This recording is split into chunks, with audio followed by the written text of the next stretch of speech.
I'm Petty Officer Second Class Nevawn Patrick. I come from Ajax, Ontario. I joined in 1996, and I'm a part of the Stadacona Band of the Royal Canadian Navy based here in Halifax.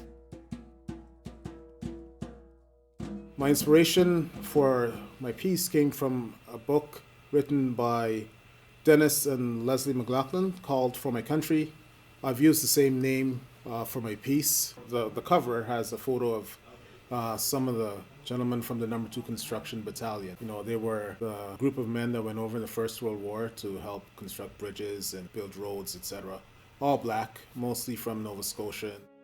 When I had my inspiration, I was thinking about the number 2 Construction Battalion. When I dedicated the piece, I thought about the people who've served, so all of the veterans that are black, all of the people that are serving right now that are black, and then for the people who may serve in the future. So the piece itself, the main melody, that I just came up with based on what are traditional Negro spirituals from the United States. You know, they're sort of mournful, but have a little bit of emotion behind them.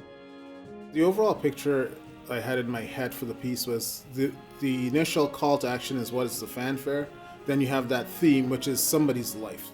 Then you have the middle section where it's either you go to war or it's joining the military in terms of leaving civilian life and becoming a part of the military. After that middle section, you come back to the main theme, but I deliberately made the oboe, flute, and piccolo have dissonance with each other because it's supposed to signify the change either after a war. You know, a lot of people have PTSD.